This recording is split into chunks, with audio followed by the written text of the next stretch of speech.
All right, guys, so today we're going to be breaking down how we see age groups and martial art trainings work together. Okay. 4 to 6, focus, memory, teamwork, control, 7 to 14-ish. Again, there's an age breakdown in there. The topics are frequently the same. The complexity with how we teach them is what really changes at the end of the day. And then we have adult problems, adult issues, adult injuries. We didn't really talk about that one. No. Our adult population obviously comes with them a lifelong of, I've been sitting at desk and my hips and my hamstrings are crazy tight. My lumbar spine's not super strong. Or blown out shoulders from youth sports or whatever.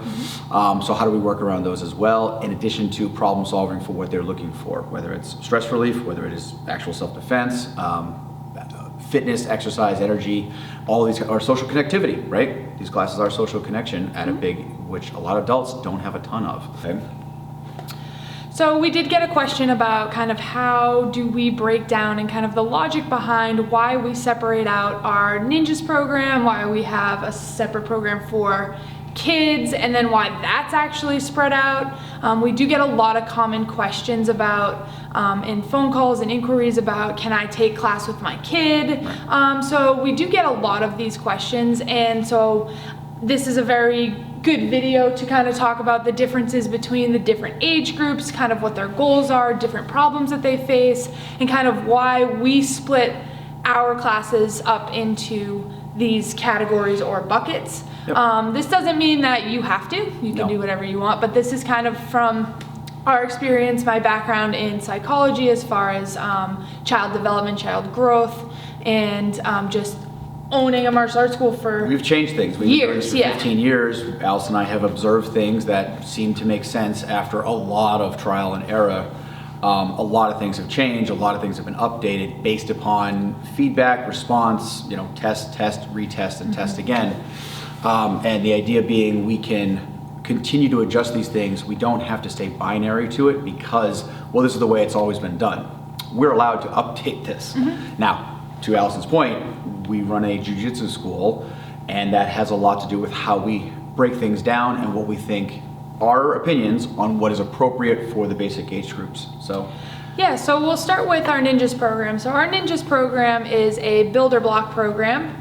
Basically, it starts at, we say 3.5 to 4, because 3.5 is kind of one of those fluffy ages where where some 3.5-year-olds are totally fine and some 3.5-year-olds need that extra 6 months to kind of grow and develop. Or 12 months. Or a full year. So it'll be 12 months, yeah. But basically it is kind of that 3.5, 4 is kind of when we'll start to try and see what happens versus 5, 6, they're kind of like they're ready to go. I'll use my niece as an example. At 3.5, she started with the Little Ninjas program. And you can kind of see a huge difference in gap between a 3.5-year-old and somebody who's on the older scale, like a 6-year-old. It's a quantum leap difference with just development. Are there particularly mature 4-year-olds? Yes. Are there particularly immature 6-year-olds? Yes. So one thing is, none of this is locked in stone. Correct. Okay? We have amorphous guidelines or barriers between the age groups that allow us to make decisions based upon the individual, and that's really important. At no point in time is it, well, little Johnny's birthday is on January 15th, it's time to remove the big kids class. So yeah, but little Johnny can't remember what we did last week, which means he's not going to have a good time in the older kids class. So for us, it's about these following factors we're going to talk about in terms of when we move students up. Correct. And when kind of working with students that are 4 or 5 years old, our goal is necessarily very different with them than it is if they are 7 or 8. So our goal with our Little Ninjas program is to get them to build a little bit of confidence in themselves, to basically play games, right? We learn by having fun, we learn by playing, and if we're taking a specific topic like focus, and we're spending a whole week playing games, we're doing different activities in that class that has to do with focus, it's gonna train their brain a little bit better by having fun and doing the challenges and the games that are age appropriate for them. if they're doing challenges that are a little bit higher than what their brain capacity can handle, they're gonna check right out, and they're not gonna be learning about focus. They're not gonna be expanding those mind muscles. Confusion does not make for a good learning exactly. environment. So just kind of keeping them in that age group, that's gonna be appropriate. Again, doing games and challenges that are gonna be challenging for that age group, and kind of hitting that peak of like growing, having fun, learning, and then building those blocks of focus, teamwork, balance, coordination, control, and kind of implementing those in a more of a fun game-based environment. So that's kind of our breakdown for ninjas, where when a child gets to be about 7, these games get really boring. Right. So, and then Well, that's, some of yeah, well, some of the certain games. elements they love, yeah. But for the most part, a lot of the like hit the pad right on the target, you know, Becomes or like simplistic, hard, yeah. medium, and soft. It becomes a little too not Too big, challenging too enough. simplistic. Yes. Yeah, so exactly. so we still do those drills in the kids class, but there's another kind of level that we don't do in the ninjas class. So it kind of works in there. And then 10-year-olds, obviously, they, you know, as they get older and mature, or more mature, they get And physically grow. and then they Physical get size more, being a big factor in more this. challenges. Yep. We have a running joke for our little ninjas classes when we get phone calls. It's, you know, will they be learning how to hurt each other? And it's like, no. Our joke is, they think they're turning into little Ninja Turtles. We're actually teaching them focus, balance, teamwork, memory, control, self-discipline, and we save the eye gouges until they're 6 or 7. It's the actual like how to put pain into another person, how to put damage into another person. That's our next age group breakdown of used to be 6. We kind of bumped it up to 7, and again, it's our fudge factor. So if you look at our website, it says ninjas 4 to 6, kids 7 to 10. And we know there might be a particularly mature 6.5-year-old who's ready for the big kids class. That's our play with it. We can make that decision based upon the individual, as opposed to having, like I said, like you were born on this day, that becomes the binary thing. We don't believe in that process, especially in this age group. Correct. And then there's also a lot to consider as far as birth order. Older children or second children, third children. So birth order is definitely a huge contributing factor to when they're mature enough to do certain things. Gender is another huge element as far as maturity level. Girls are typically a lot more, that's not said for all females, but at least 51% of the time. Yeah, girls are generally ready to go to the big kids class or the kids class right at like 5.5, 6. Yeah. So like they're boys 6.5, ready maybe to 7. Go, yeah. Boys we're are a little bit slow. Yeah. My friend so- Jeff Berger likes to say that little girls make great students and little boys make great monkeys. Yes. They need a longer time to let to cook in the oven, as my dad likes to say. And that's fine, and that's okay, and that is what gives us that fudge factor. There are exceptions. We've had lots of exceptions where some girls have moved up, we thought they were ready, and we had to move them back because they weren't quite there yet. It was too much for them. COVID, we've definitely seen a little bit of like a delayed onset of growth in terms of maturity and confidence, I think, over time. Definitely. That COVID has shaken a lot of kids. We're trying really hard to overcome that. It's been interesting. Yeah. And then obviously, like with our next age group, kids, and then we have our juniors program. So kids is geared towards 7 to 10. And again, 7 to 10 is a wide range.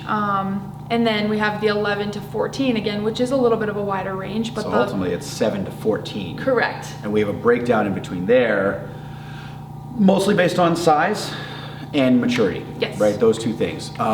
Something important for our friends who actually do martial arts out there, excuse me, we have 2 different belt lists.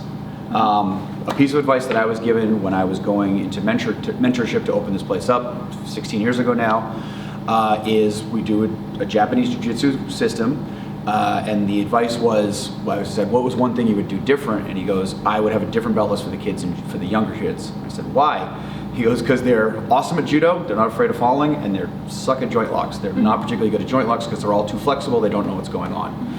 So I used that over time, I used that information to build a list that was more appropriate to the age group. And some of the topics changed, like the kids and juniors don't really do knife work until almost the very, very end. By this point, they're teens, they're close to the adult class anyway. They do baton or stick work much earlier. Again, a lot of the movement patterns are very similar, so they're learning some of the correct paradigms.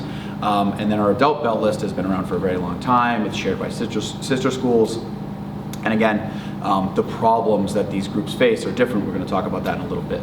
Yes, the problems that each age group faces is absolutely very different, as well as the goals, especially when we get into like teens and adults. The goals for genders also differ too. So talking specifically with kids and teens, the different issues that they have, a 7-year-old has a different problem that they're trying to solve, rather than like a 14-year-old has a different problem to solve, right? And by problem, I mean what's going to actually happen to them in the day that might require some sort of self-defense. It is definitely not physical, right? Not always physical. No, it's not always physical. Right. Sometimes it's school-related. Sometimes it's 7-year-olds are too early to stay home alone right now. So a 14-year-old absolutely could. So that's a different problem that they face than a kid. At school, again, different problems that they face just throughout the day with learning, right? Teenagers these days don't really get outside enough for recess. They don't get enough gym, and they don't get enough movement. So that's, again, like a different problem that we're facing with teens versus kids, where kids still get recess every day. They get, they get to be outside a little bit and play with their friends, a little bit more free play.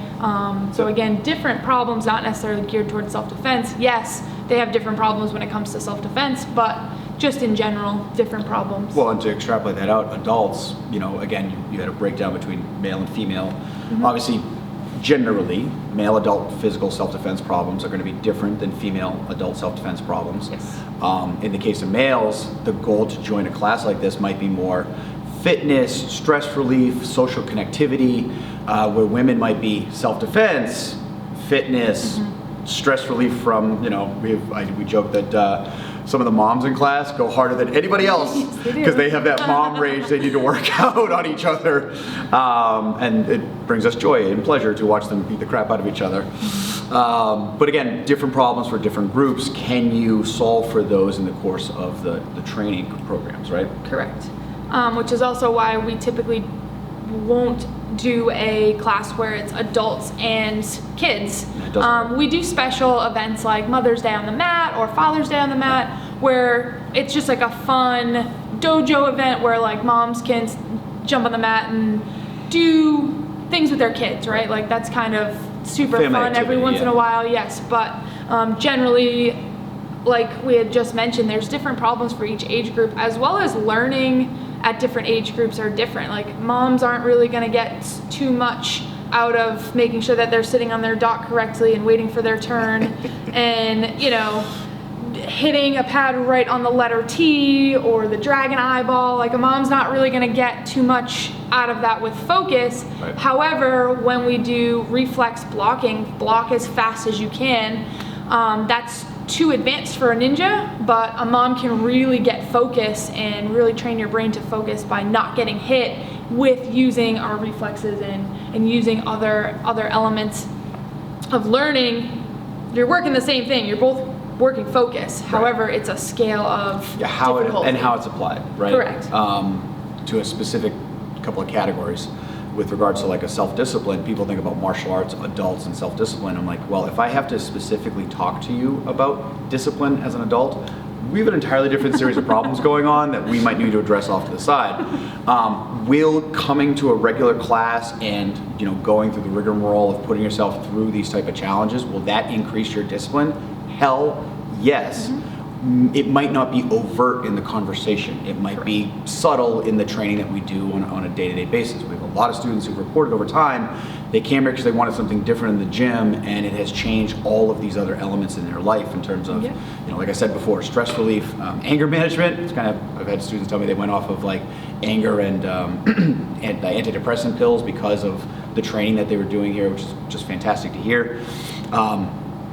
With regards to different problems, I'll give you an age category breakdown where 13-year-old girls and 14-year-old girls maybe generally they're mature enough to handle the topics of the adult class.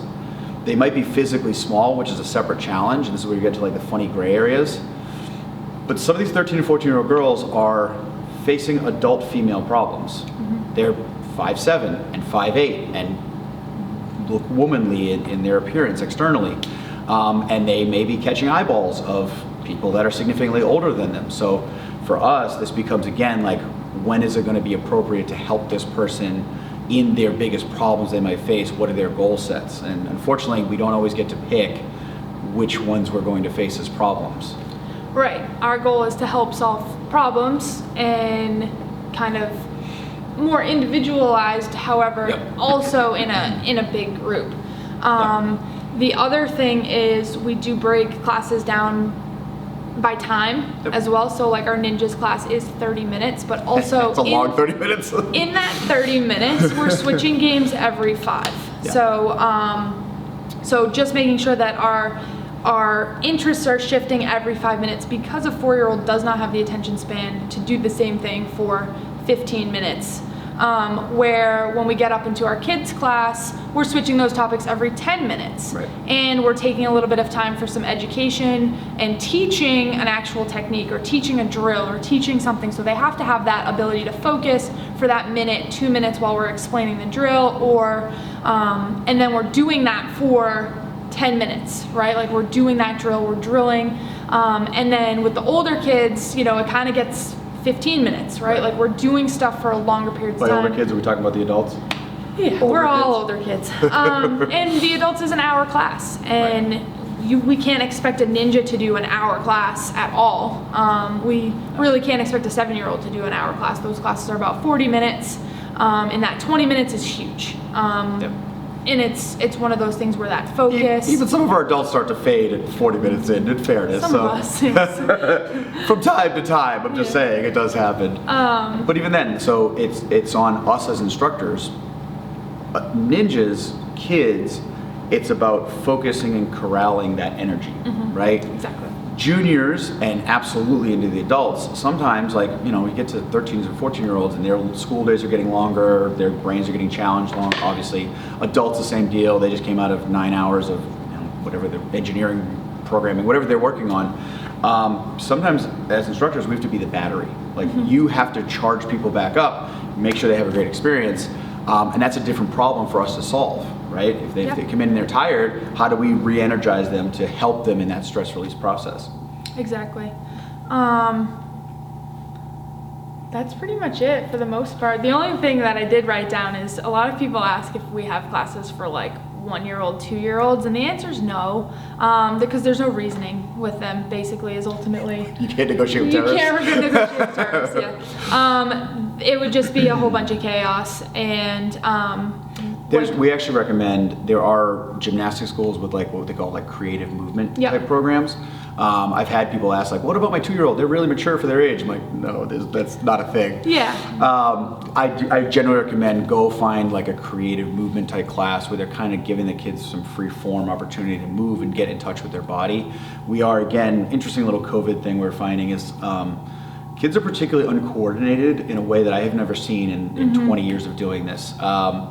Some like physical movement things, certain things have always been a little bit challenging, but now they're challenging to a much, much wider swath of the population. So Kemi in judo is falling, particular one is a forward roll. Always been one of the challenging things to teach, but kids always got it really fast because they were out there tumbling and having fun and rolling around. And I don't know just how much people are locked down, but we are struggling for, you know, if it used to be 10% of the population, now it's like 60 to 70% are struggling with just this basic forward roll. So, you know, parents out there, if you're watching this and you have younger students, get them involved, getting them moving, get them off the couch. I know the tablets are great babysitters from time to time. I get it.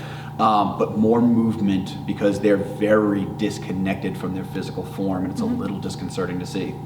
So I was going to say swimming's also a very good activity. Absolutely, 100%. Because I think a lot of places will start swimming at 4 months. They have like infant swim, right? Yeah. And you're in the pool with them, obviously, but at least the swim school that I've been to. Yep. But I You think your it's niece, right? Nieces. yeah, I think it's a really powerful activity for them to do because swimming is I think a necessity to learn. We should do a video on what we think the self-defense skills are of life. Yeah, swimming's definitely one of them. That's coming soon, guys. I do think martial arts is another one that some of the lessons that they learn at the ninjas age group or the kids age group definitely carry into their lives for sure. So I do think that getting a martial art in there can have a ton of benefits. Not at 2 years old, but 4, 6, 8, any age, any gender. As well as swimming, a little bit of like a movement class as well, like a gymnastics at a younger age. Yep, absolutely. I agree with that 100%. So again, real quick, 4 to 6, focus, memory, teamwork, control, 7 to 14-ish. Again, there's an age breakdown in there. The topics are frequently the same. The complexity with how we teach them is what really changes at the end of the day. And then we have adult problems, adult issues, adult injuries. We didn't really talk about that one. No. Our adult population obviously comes with them a lifelong of, I've been sitting at a desk and my hips and my hamstrings are crazy tight. My lumbar spine's not super strong. Or blown out shoulders from youth sports or whatever. So how do we work around those as well, in addition to problem solving for what they're looking for, whether it's stress relief, whether it is actual self-defense, fitness, exercise, energy, all of these are social connectivity, right? These classes are social connection at a big, which a lot of adults don't have a ton of. So that's how we like to break things down. This is not us telling you what to do.